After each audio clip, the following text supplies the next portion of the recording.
Hi, I'm Senator Rick Scott. I'm honored to join you for the 2020 Freedom Award celebration. I want to thank Secretary Pompeo for his remarks and for his tireless efforts to fight for freedom and democracy around the globe. Today's recipients are beyond deserving of this award. The brave people of Hong Kong are an inspiration in the fight for freedom and democracy, and they have sent a powerful message to calm down or be silenced.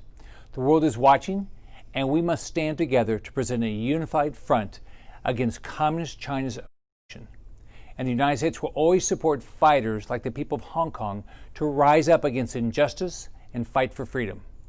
Here to speak more on the brave Hong Kongers that are on the front lines in the fight for democracy is pro-democracy activist and former Legislative Council member Nathan Law. Hello, ladies and gentlemen. This is Nathan Law from Hong Kong. First of all, I'm very honored to be invited by IRI to give a speech in this Freedom Award ceremony.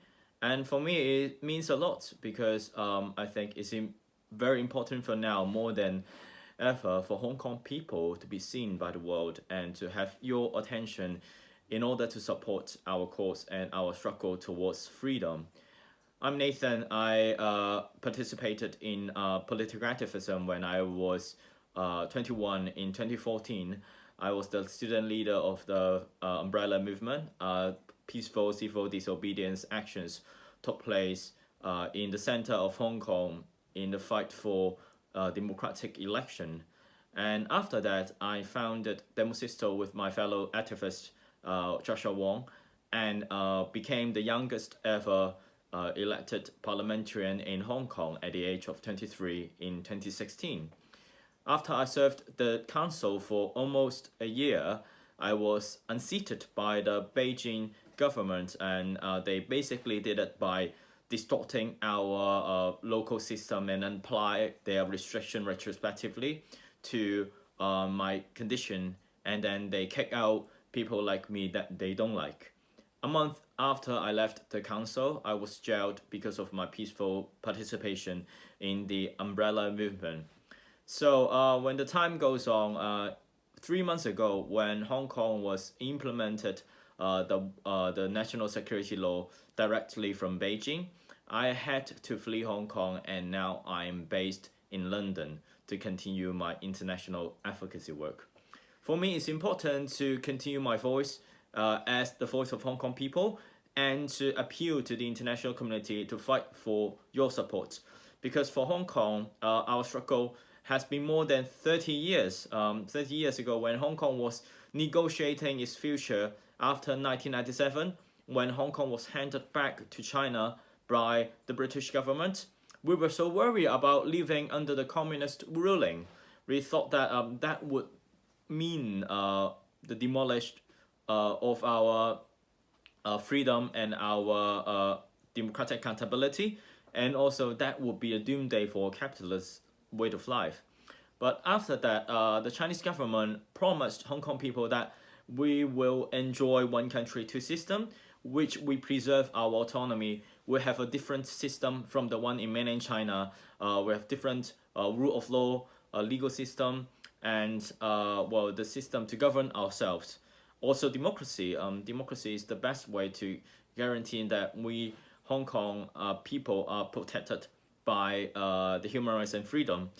But at the end of the day, Beijing have never committed into their promises. Rather, they turn Hong Kong backward and to make it less and less free and impose more and more control and heavy-handed policies in Hong Kong. And the newly implemented national security law is the most vivid case.